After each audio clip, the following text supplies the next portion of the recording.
Hi, and welcome to Tim and Joel's Weekly Draw. Joel, on a scale of Dexter Loomis to Scarlett Bordeaux, how visibly excited are you for the violence that's going to unfold on New Year's Evil this week? Don Callis calling an Impact show, but it's not Josh Matthews, it's Matt Stryker. Oh, okay. Yeah, that feels right. Yeah. Yeah. That's good. We should all have Don Callis days, my friend. Yeah, I think so. You know, if you can finish your life with, more Don Callis days than, I guess, Josh Matthews days. Yes. You're doing okay. You're doing yes, okay. Absolutely. You did a good life. That's right. All right. Well, if you want to do a good life, you can come and visit us at youtube.com/Tim and Joel Pod. We are live every Thursday night at 8 p.m. Eastern, talking wrestling, doing this weird banter thing that we do. That's how we love to show our emotions. That's how we love to do. It's Happy New Year, folks. This is what you get now. All right. Before we actually dive in, because it's one hell of a week, I actually want to run down what the next really 2 weeks of wrestling look like. Can I do that for you, Tim? Yeah. Do it quick. We did this on our show, but I'll do it quick. We got Raw on January 4th. That's Legends Night. Later that night or morning, depending on where you are, it's New Japan Pro Wrestling's Wrestle Kingdom Night 1. And then the next night is New Japan Pro Wrestling Wrestle Kingdom Night 2. That's January 5th. January 6th is New Year Dash. Again, New Japan Pro Wrestling. That's when they start their new storylines and have some big blow-off matches and stuff. Because, Wrestle Kingdom's not actually that. Anyway, Kings of Colosseum presented by MLW is also January 6th. And by the way, on January 6th, there's also AEW New Year Smash Night 1. NXT New Year's Evil. There's SmackDown on January the 8th, which is a Friday. And then Impact presents Genesis on January 9th. Tim, that's a long week of stuff. That's a lot of wrestling. And this just reminded me that last year was the first time I tried to watch New Japan, and it was very good. And I haven't watched it since. There you go. Ringing endorsement. What I watched was the New Year's Day thing, New Year's Dash or whatever. Oh, well, now you got to go back and actually watch Wrestle Kingdom this year. Yeah. I know I will. Yeah, now I know which one's the one I should be watching. All of it. All of New Japan is what you need to watch. Oh, so busy.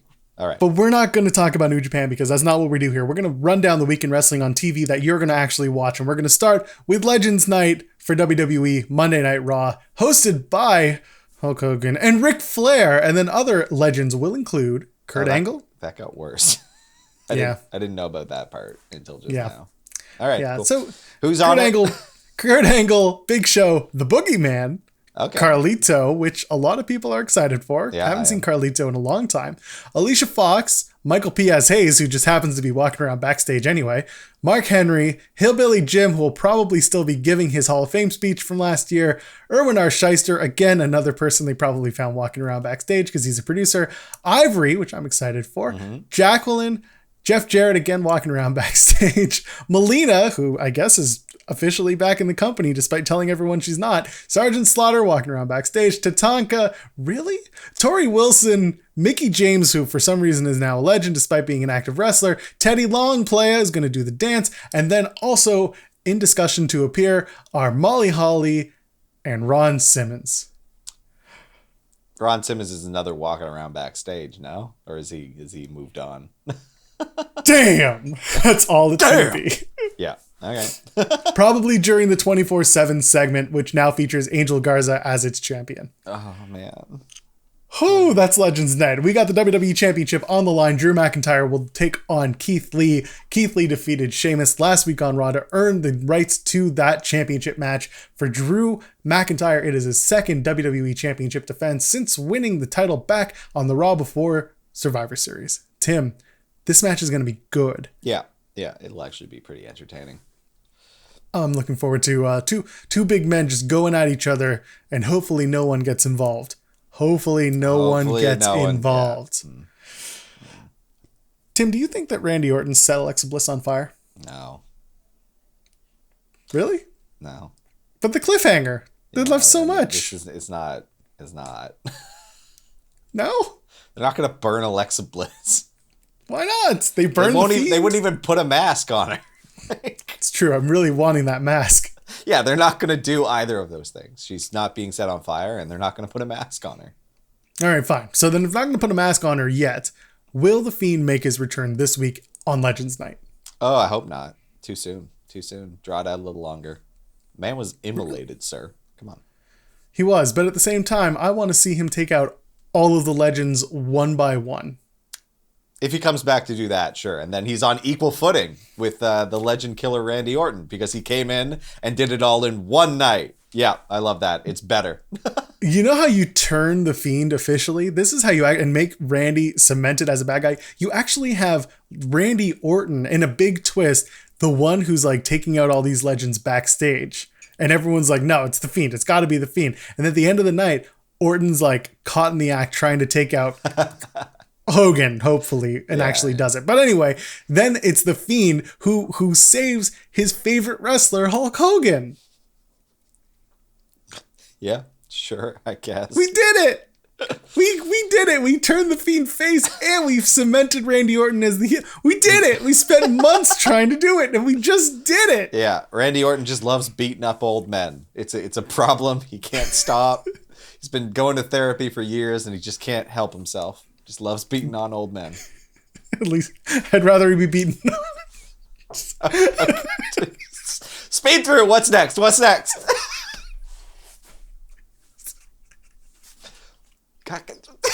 Okay. All right. Let me pull up your notes. There's a match. All right. Okay. So up next is AEW Dynamite, which we actually went over in our last video pretty much entirely. It's going to be New Year's Smash Night 1. They had to reset things just because obviously they did that beautiful, touching Brody Lee tribute. Snoop Dogg's there. Yep. That's the excitement I can muster. Hopefully he's fun. He's always fun. He was fun on the Tyson fight. He was, and he was also on the CNN New Year's Eve special, and he cracked everyone up. So yeah, I'm looking forward to Snoop Dogg. Awesome. Hopefully Sting will be there with Snoop Dogg because I wouldn't mind seeing that interaction happen. That does sound fun. I could enjoy that. the snow from Sting's entrance with the smoke from Snoop Dogg's entrance. I think it would just be a really nice juxtaposition. It's gonna fuse and create a weird little mini tornado or like weather event. Yes, all that hot and cold, strange stuff happens. Welcome to Jacksonville. Cody Rhodes is gonna take on Matt Sydal. I ask again, why is this match happening? If anyone has an answer, I would love to hear it. Yep. By the way, the Go Big Show debuts on January 7th on TBS. There's no relation to that. Do we need John to plug Moxley that? returns. Yeah. John Moxley returns. We told the joke about the Supreme Dad. Just watch last week's video because we really had a good one with that. Oh, that was good. Wardlow takes on Jake Hager. Again, two meaty men slapping meat, as Big E would say. Two guys who side-eyed each other, got into bar fights with other people, but not with each other. That led us to this match. So again, Tim, I ask you, who wins this match? Wardlow. Okay. I'm okay with that. Let's do Wardlow. I think he's just going to dip out of the inner circle maybe after that. We'll see.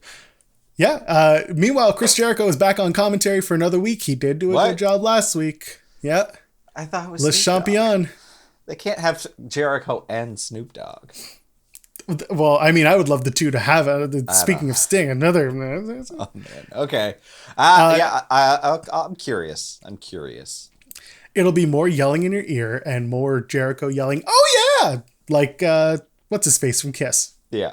His favorite. Simmons. Yeah. No, the other one. Paul Stanley. Ace Frehley. Ace Frehley. The cat. Yeah, I don't know. By the way, we are musicians, people. Oh my God. Kiss. Did you see that Kiss blew up like $1 million worth of fireworks?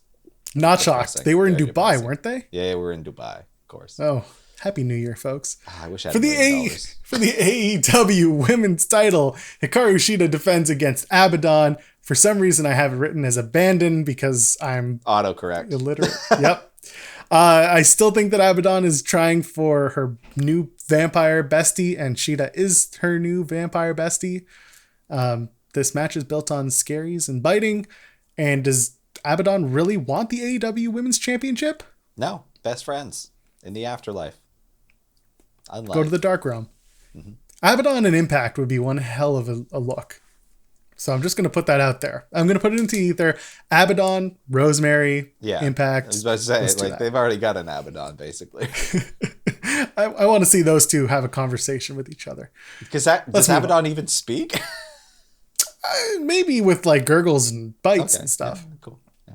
Let's move on, shall we? Mm-hmm. For the AEW Championship, Kenny Omega will take on Rey Fenix. Again, Phoenix never lost in the AEW World Title Eliminator Tournament that Omega eventually won. Phoenix was pulled out because of injury, and Omega subsequently won the AEW title because of winning this World Title Eliminator Tournament. God, that's so long. But didn't they call it a gauntlet? Anyway. I don't know.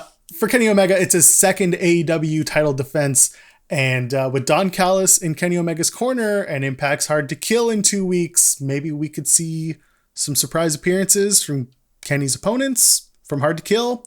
Got Impact Tag Team Champions, the Motor City Machine Guns. We've got the Impact World Champion, Rich Swann. And we've got some Good Brothers that might factor into this match. Yeah. Tim, do we have any expectations? For Kenny to win. Fair. I'm going to keep my mind kind of open to the possibilities. It is possible that we see some of those Impact guys, but I don't want to get my hopes up too high for that. Okay. Well, instead, we'll get our hopes up and move over to NXT's New Year's Evil, which is hosted by NXT's resident chatterbox, Dexter Lumis. We start with the NXT Cruiserweight Championship. Santos Escobar will take on Gran Metalik. Yes, that's right, Gran Metalik. If you missed last week's show, Lucha House Party, Gran Metalik and Lince Dorado, they appeared on NXT TV and defeated Legado de Fantasmas, Joaquin Wilde, and Raul Mendoza. By the way, did you know that Gran Metalik was a finalist in the 2016 Cruiserweight Classic, Tim? Yep, you told me on Thursday.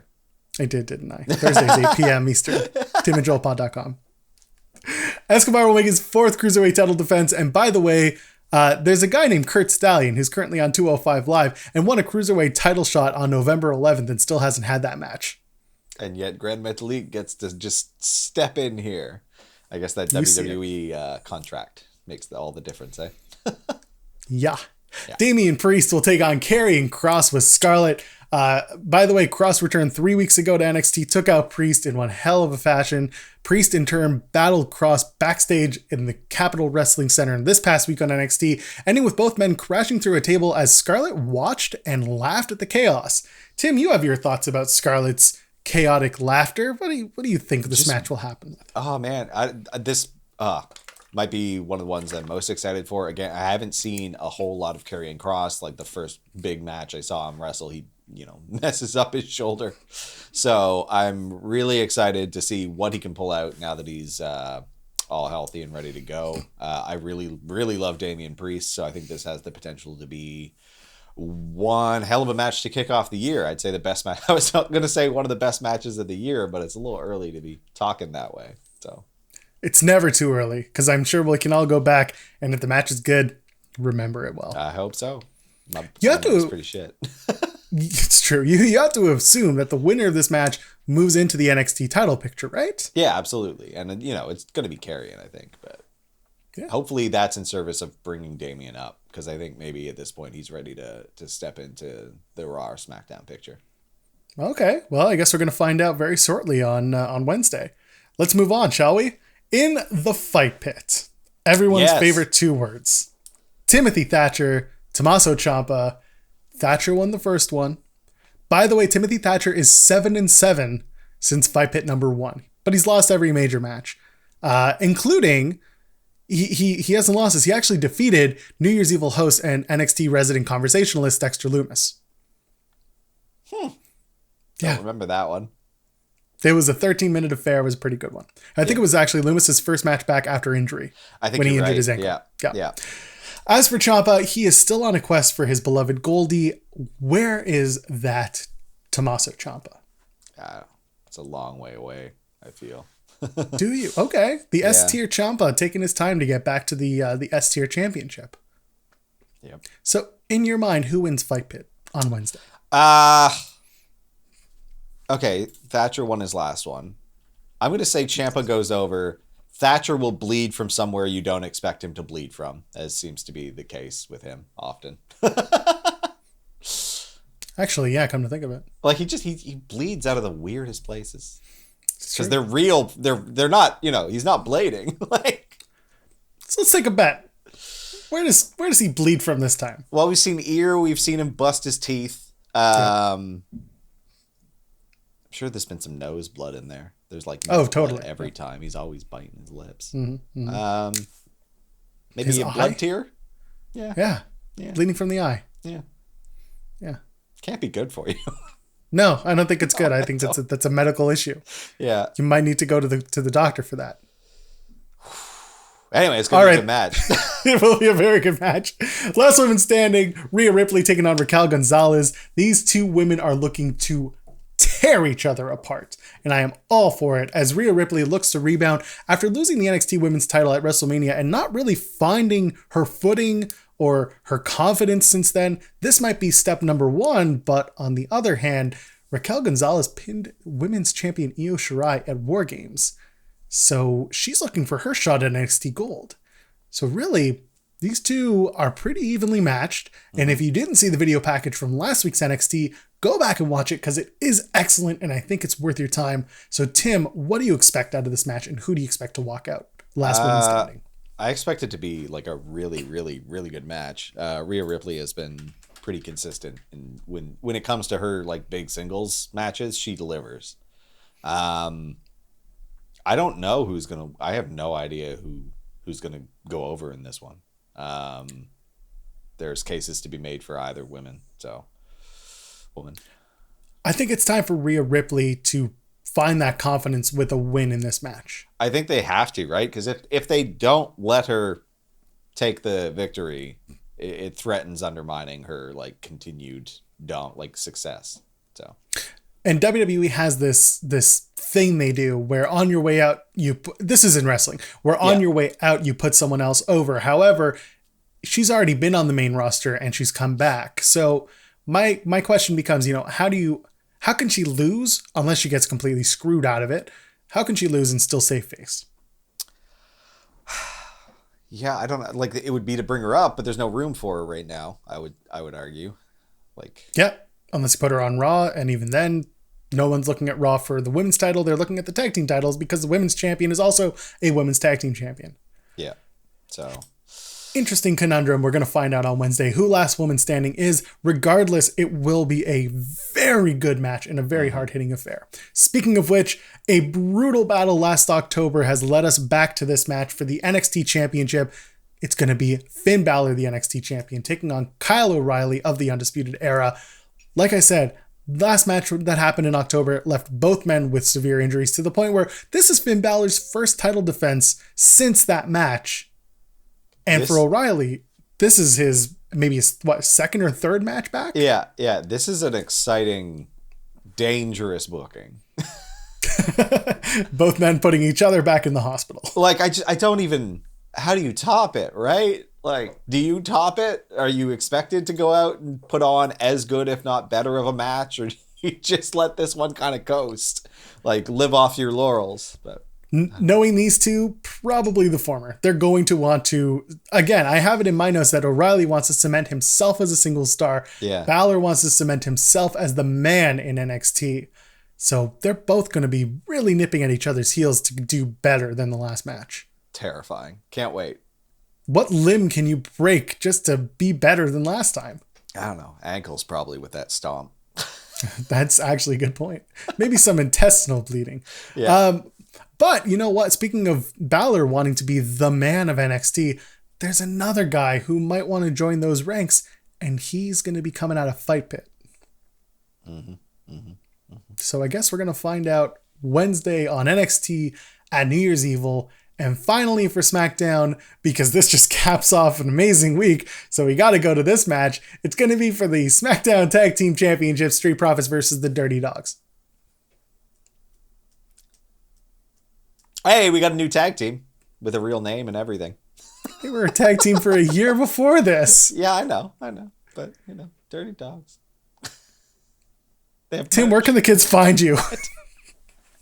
Were they on TV as that before? I've never heard that name until this Friday. No, they haven't been called officially the Dirty Dogs. Thank you. Now. So we have a real tag team now. You broke me once. I'm done now. All right. Kids can find me at TimStoneP, TIMBSTONEP on Twitter. And you can find us together every single Thursday at 8 p.m. Eastern at timandjoelpod.com or youtube.com/timandjoelpod. You can go and subscribe to us right now from this video, and you can find me everywhere at Joel Pearl. That's all over social media. Good Lord. Until then, folks, enjoy your wrestling.